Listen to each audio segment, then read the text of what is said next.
అసెంబ్లీలో అని నా ఉద్దేశం. అంతే. భరత్ గారు, పాయల్ శంకర్ గారు చెప్పండి. ఒక విషయం చెప్తా.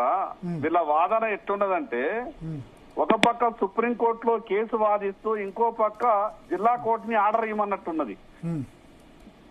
ఒక్కొక్కసారి ఏం చెప్తారు, రాష్ట్రపతి దగ్గర పెండింగ్ ఉన్నది షెడ్యూల్ 9 గురించి మాట్లాడతారు, ఇంకొకసారి ఆర్డినెన్స్ గురించి మాట్లాడతారు. పూర్తిగా గందరగోళమైనటువంటి. అసలు ఇంకొకటి, సరే బీసీల సంఖ్య తగ్గించారు, ఈ విషయాలన్నీ కూడా మేము అసెంబ్లీ చర్చల్లో చెప్పినాం. అసలు విషయం ఈ రోజు ఉన్నటువంటి ఈ ముస్లింలు లేనటువంటి రిజర్వేషన్ మేము ఇస్తాం బీసీలకు ఎందుకు మాట్లాడతలేరు? అంటే ఇప్పుడు వాళ్ళు గుజరాత్, ఉత్తరప్రదేశ్ లో కూడా బీసీలు ముస్లింస్ ఉన్నారు కదా అంటున్నారు. సామాజికంగా వెనుకబాటుతనాన్ని గుర్తించినట్టు ఇక్కడ 90% ముస్లింని కలిపినరు. తెలంగాణ రాష్ట్రంలో ఇచ్చేటటువంటి దాంట్లో 90% మందిని కలిపినరు. దానికి నిలువెత్తు సాక్ష్యం రాష్ట్ర రాజధాని హైదరాబాద్ లో జరిగినటువంటి కార్పొరేషన్ ఎన్నికలే నిదర్శనము. బీసీలకు రావాల్సినటువంటి అవకాశాలని వాళ్ళు గద్దర్లా ఎట్లా ఎత్తుకపోయినరో హైదరాబాద్ ఎన్నికల గురించి తెలిసినటువంటి ప్రతి ఒక్కరు కూడా ఈ రోజు క్లుప్తంగా చెప్పగలుగుతారు. ఒకటండి భరత్ గారు, నేను ఒక విషయం హనుమంతరావు గారు పెద్దలు వాళ్ళకు సమాధానం చెప్పాలా. సరే ఈ రోజు షెడ్యూల్ 9, ఇప్పుడు షెడ్యూల్ 9 ఇవన్నీ మాట్లాడుతున్నారు కదా. తర్వాత విషయం, అసలు ఈ రాష్ట్రంలో సంవత్సరానికి 20,000 కోట్ల రూపాయలు బీసీలకు సప్లా నిధులిస్తామన్నారు కదా. ఏ షెడ్యూల్ అడ్డం వచ్చింది మీకు? ఏ ఆర్టికల్ అడ్డం వచ్చింది మీకు? ఏ సుప్రీంకోర్టు జడ్జిమెంట్ అడ్డం వచ్చింది మీకు? 3,04,000 కోట్లు ఉన్నటువంటి ఈ రాష్ట్ర బడ్జెట్ లో 20,000 కోట్ల రూపాయలు బీసీలకు సప్లా నిధులు ఇవ్వడానికి మీకు ఏ చట్టాలు అడ్డం వచ్చినాయో కాంగ్రెస్ పార్టీ రోజు సమాధానం చెప్పాలా. ఓకే, అంటే నేను ఒకటి, ఇప్పుడు ఎడ్యుకేషన్ ఎంప్లాయ్మెంట్ కు సంబంధించి కూడా మరి రాష్ట్రపతికి పంపించారు కదా, అది పెండింగ్ లో ఉంది. ఇప్పుడు గవర్నర్ దగ్గర పెండింగ్ లో ఉంది. రేపు ఇది కాకపోతే మిమ్మల్ని అనరా? ఒక విషయం అండి, ఈ రోజు బీసీలు అమాయకులు కాదు. ఏ పార్టీ ఏ రకంగా వ్యవహారం చేస్తున్నది, ఏ పార్టీ నిబద్ధత ఏంది అనేది బీసీలకు ఇప్పటికీ అర్థమయ్యింది. నిజంగా కాంగ్రెస్ పార్టీ బీసీలకు ఏదన్నా మంచి చేయాలని ఆలోచించిన ఉంటే ఉమ్మడి ఆంధ్రప్రదేశ్ రాష్ట్రంలో ఏ రోజైనా బీసీలు ముఖ్యమంత్రి కావాలని ఆలోచించరా?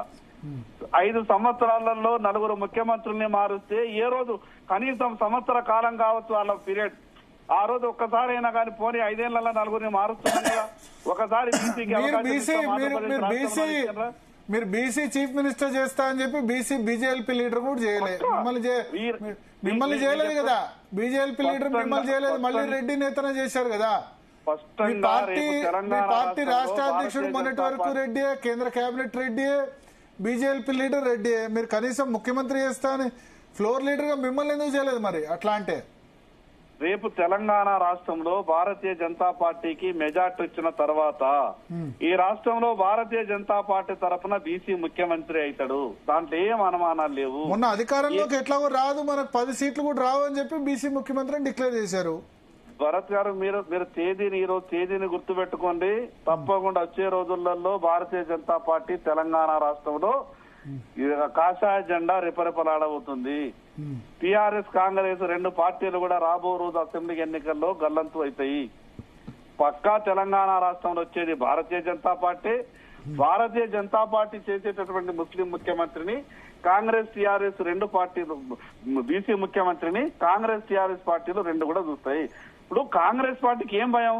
ముస్లింలు లేనటువంటి బీసీ రిజర్వేషన్లు ఇస్తామని ఎందుకు చెప్పలేకపోతున్నది? ఎందుకు అంత భయం? ఇప్పుడు ఉన్నటువంటి బీసీలకు ఇచ్చినటువంటి అవకాశాలు కూడా వాళ్ళకే దోచిపెట్టాలని ఎందుకు ఆలోచిస్తున్నది కాంగ్రెస్ పార్టీ? సరే, ఇప్పుడు ముస్లింలకు 10% పోతే ఇప్పుడు 23% ఇంప్లిమెంట్ అవుతుంది. మిగతా బీసీలకు ఇంకో 9% వస్తాయి కదా, అడిషనల్ గా 32% అయితే వస్తాయి కదా. సరే, దీనికి ముందు సమాధానం కావాలి. 2014లో ఇచ్చినటువంటి 34%, తెలంగాణ రాష్ట్రం వేరుపడ్డ తర్వాత అయినటువంటి రిజర్వేషన్ సంఖ్య పర్సెంటేజ్ ఎంత, ఈ రోజు ఉన్నటువంటి పర్సెంటేజ్ ఎంత? ఇప్పుడు ఒక విషయం భరత్ గారు, వీళ్ళు లేనటువంటి అధికారాల గురించి చర్చ చేసి ఏదో మిగతా పార్టీల మీద బురదాలనుకుంటున్నారు కదా. మీకు ఉన్నటువంటి అధికారాన్ని ప్రకారం ఎందుకు 20,000 కోట్లు ఇవ్వలేకపోయారు? ఎందుకు కార్పొరేషన్ చైర్మన్లలో 42% ఇవ్వలేకపోయారు? ఎందుకు మీ రాష్ట్ర కేబినెట్ లో 42% మంత్రులు నియమించలేకపోయారు? ఎందుకు మీరు గత అసెంబ్లీ ఎన్నికల్లో ఇస్తానన్నటువంటి బీసీలకు అసెంబ్లీ సీట్లు ఎన్ని కేటాయించారు? ఏ సీట్లు కేటాయించారు తెలుసా భరత్ గారు? మాకు చార్మినార్ మాకు ఇస్తారు, మాకు ఇచ్చేది చార్మినార్. ఈ పాత బస్తీలు ఉన్నటువంటి చార్మినార్, యాకత్పుర, చంద్రాయనగుట్ట ఇవన్నీ ఈ సీట్లు మాకు ఇస్తారు. ఈ సీట్లు మాకు ఇచ్చి బీసీ కోటాని పూర్తి చేస్తుంటది కాంగ్రెస్ పార్టీ. ఆ సీట్లు ఇచ్చిన తర్వాత కూడా బీసీ కోటా ఉండలేదు పోయినసారి. ఒకసారి మనం రాజారాం యాదవ్ గారితో మాట్లాడదాం.